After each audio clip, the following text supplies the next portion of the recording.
साथियों, आज विश्व महिला दिवस पर मैं एक शब्द की बात करूंगा जो महिलाओं से जुड़ा हुआ शब्द बन गया है। अबला। और अबला शब्द के कारण महिलाओं को पहुंच रही हानि के सभी संदर्भों पर चर्चा करूंगा। मानसिक हानि दुनिया में मनुष्यों के समाज की सबसे बड़ी हानि है। मानव समाज में मानसिक हानि से बड़ी कोई हानि नहीं है मित्रों।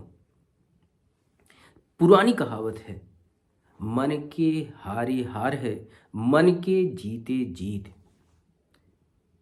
यानी मन जिसका हार गया वह सब कुछ हार गया। और अगर मन ने हार नहीं मानी तो वो आज नहीं तो कल जीत सकता है, विजय प्राप्त कर सकता है, अपनी परिस्थितियों से लड़ सकता है। और ये अबला शब्द जो महिलाओं के साथ जोड़ा गया, अबला हाय तेरी यही कहानी, आंचल में दूध आंखों में पानी। जब साहित्य ने भी अबला शब्द की पुष्टि कर दी, तब ये जो सामाजिक वातावरण बना, उस सामाजिक वातावरण के कारण महिलाओं को बहुत अधिक हानि का सामना करना पड़ता है, जिसे निम्न कह दिया जाए, जिसे सार्वभौमिक रूप से कमजोर कह दिया जाए, जिसकी स्थिति को समाज में दोयम साबित कर दिया जाए, उसके सारे पैमाने गढ़ दिए जाएं। इतिहास से, वर्तमान से, साहित्य से, समाज से, राजनीति से, तो फिर उसके लिए संघर्ष चातुर्दिक बढ़ जाता है। और इन समस्त संदर्भों में मैं पाता हूं सबसे बड़ा संदर्भ मानसिक हानि का है। और अबला शब्द मानसिक हानि पहुंचाता है। इसीलिए लिखी गई एक कविता और किताब, नाम है हटा दो एक शब्द अबला। हटा दो एक शब्द अबला। इस किताब की जो शीर्षक कविता है उसको मैं आपके समक्ष पेश करूंगा। आप भी इस कविता के एक एक शब्द को गहराई से समझें। हटा दो एक शब्द साहित्य से, घटा दो एक शब्द शब्दकोश से, हाँ हटा दो बिल्कुल एक शब्द मानस पटल से अबला। क्योंकि नहीं सह सकती है एक अबला इतना अत्याचार और क्रूर आतंक, अवहेलना और ग्लानिपथ। क्योंकि नहीं बचा सकती है एक अबला अपनी अस्मिता सारी प्रतिकूलताओं के साथ। कविता आगे है, लेकिन इंटरप्रिटेशन क्या है आप देखें। क्या लिखा, नहीं बचा सकती है एक अबला अपनी अस्मिता सारी प्रतिकूलताओं के साथ। चातुर्दिक प्रतिकूलताओं में घिरे होने पर भी अपनी अस्मिता को बचाए रखना कितना चुनौतीपूर्ण है। डॉक्टर जगदीश चंद्र बसु ने एक शोध किया था कि वनस्पतियां, पौधे भी बोलते हैं, पौधों की भी संवेदनाएं होती हैं। और उन्होंने दो संदर्भ रखे थे। एक बालकनी में उन्होंने सेम प्रजाति के, मतलब दो बालकनियों में उन्होंने एक ही प्रजाति के पौधों को रखा कुछ गमलों में, और उन दोनों ही तरफ बराबर धूप थी, बराबर हवा थी, बराबर खाद पानी सब कुछ दिया जाता था। सिर्फ एक बालकनी में जा करके वो पौधों के साथ प्यारी प्यारी बातें करते थे। कहते थे, अरे तुम कितनी खूबसूरत हो, तुम जब से इस दुनिया में आए हो ये दुनिया खूबसूरत लगने लगी है, तुम्हें देखकर मेरा मन प्रसन्न हो जाता है, मुदित हो जाता है। मैं गीत गाता हूँ, मुझे तुम्हारे साथ रहने का मन करता है, तुम्हें देखकर मैं बहुत आह्लादित होता हूँ। ऐसी ही कोमल कोमल नाजुक प्रोत्साहन करने वाली सैकड़ों हजारों बातें करते थे, मधुर संगीत बजाते थे और उनके साथ मुस्कुरा करके रहते थे। और दूसरी बालकनी में जो पौधे थे, उन पौधों के पास वो जा करके बहुत ही हार्श लैंग्वेज का प्रयोग करते थे। अरे दुष्टों, तुम कहाँ से आ गए? तुम्हारे आने से दुनिया कितनी बदसूरत हो गई है। तुम्हें मैं देखना नहीं चाहता हूँ। तुम कितने गंदे पौधे हो। तुम पौधों से तो बदबू आती है। तुम कितनी ही मतलब सारी नाना प्रकार की अवहेलनापूर्ण बातें। और दोनों पौधों को बराबर खाद, पानी, पोषण, हवा और रोशनी दी। लेकिन कुछ दिनों में जाते जाते और इन पौधों को कठोर संगीत सुनाते, भद्दा संगीत सुनाते, एकदम हार्श हार्श वाणी और हार्श संगीत, और इधर कोमल वाणी, कोमल संगीत, मधुर प्रलाप, और इधर कठोर प्रलाप। और परिणाम ये हुआ, कुछ दिनों बाद वे पौधे जिनके साथ अभद्रतापूर्ण बात होती थी वो सूख गए, मुरझा गए। और वे पौधे जो कोमल, सहज, स्नेहपूर्ण वातावरण जिन्हें दिया गया, वो खिले, पुष्पित, पल्लवित हुए, आगे बढ़े, उन पौधों का विकास हुआ, खाद पानी बराबर दी गई। आप सोचें, इस प्रयोग ने कितनी बड़ी बात सिद्ध कर दी कि पौधे जिनके साथ दुर्व्यवहार हुआ, वो पौधे मुरझा गए। और इस दुनिया में हजारों सालों से महिलाओं के साथ दुर्व्यवहार होता रहा और वो न मुरझाई। कुछ जातियों, वर्गों के साथ परंपरागत रूप से दुर्व्यवहार होता रहा, वो न मुरझाए। वो अब भी इस दुनिया में खिले हुए हैं, अपने अस्तित्व के संघर्ष को जारी रखे हुए हैं। तो इसी पर लिखा, नहीं बचा सकती है एक अबला अपनी अस्मिता सारी प्रतिकूलताओं के साथ। यानी प्रतिकूल परिस्थितियों में जिन भी लोगों ने अपनी अस्मिता को खोया नहीं है, उन्हें कमजोर समझने की गलती ये समाज न करे, ये दुनिया न करे।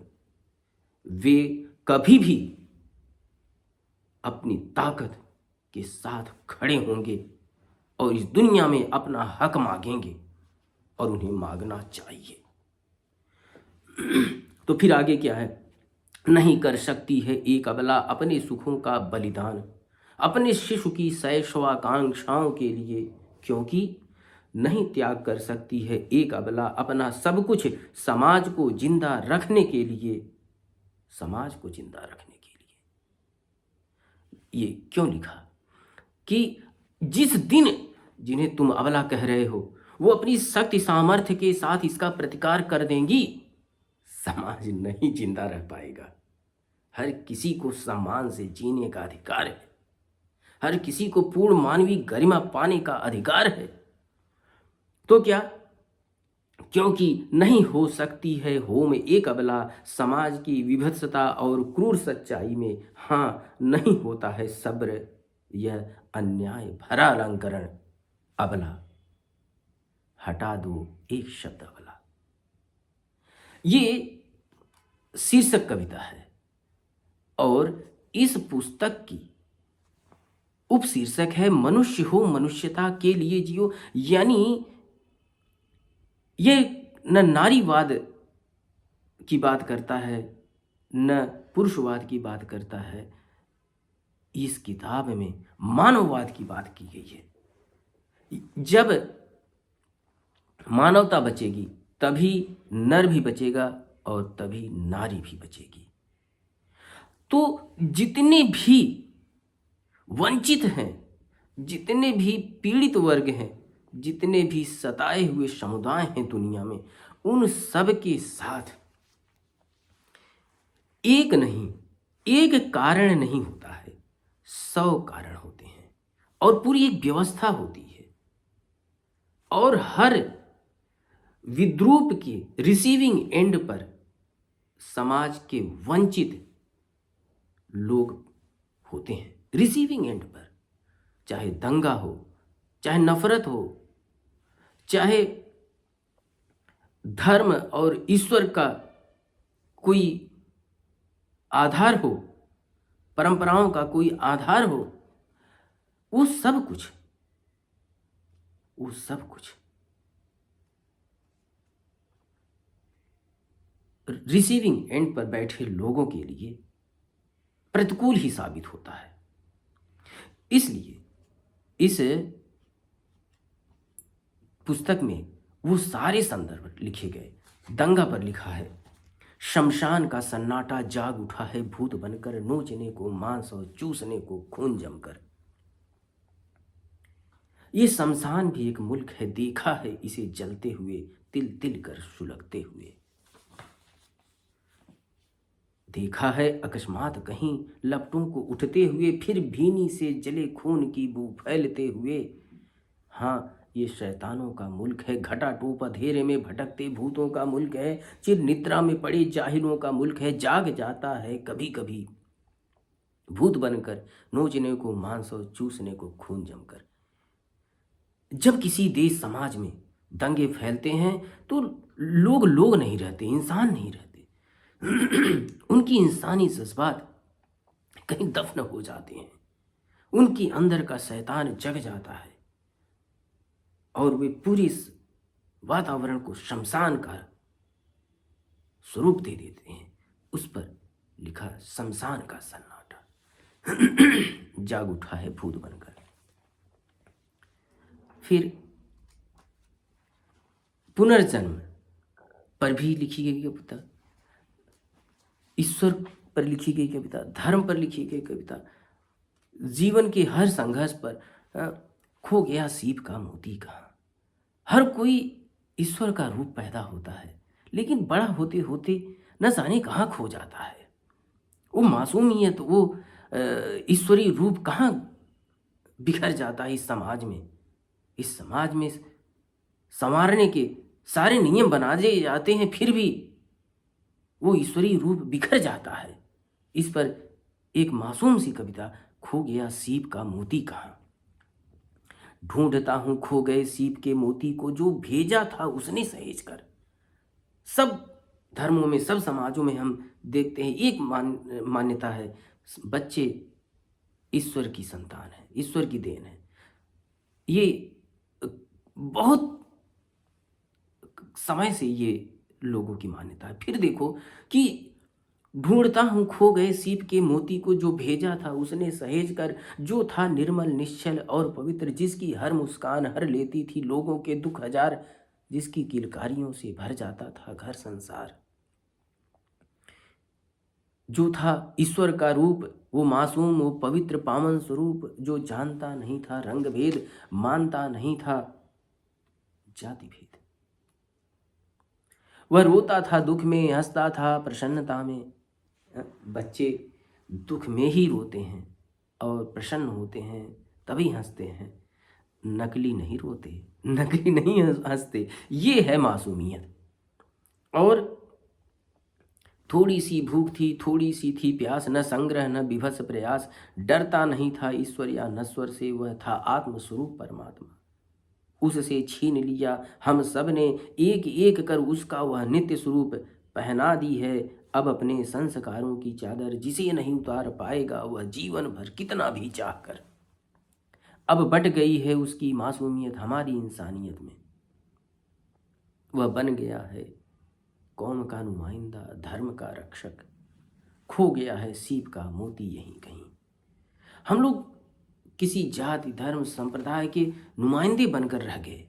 हमारी वो मासूमियत, वो ईश्वरीपन न जाने कहाँ इस समाज में बिखर गया। तो खो गया सीप का मोती कहाँ। ऐसी ही सारी संदर्भों को उकेरती हुई 36 कविताओं का ये संकलन, जिस और 40 कविताओं का वो मौलिक कविताओं का पुस्तिका ई बुक के रूप में है, किंडल पर आज 8 मार्च को फ्री है किंडल पर ई बुक, विश्व महिला दिवस के उपलक्ष्य में। तो आज इसे प्राप्त कर लेना चाहिए। हर किसी को पढ़ना चाहिए। और नारी सशक्तिकरण, नारी सम्मान के लिए हर किसी को आवाज़ उठानी चाहिए और इस साहसिक आवाज़ को प्रमोट करना चाहिए। Thank you for watching. Join the mission to save the world and society for better survival.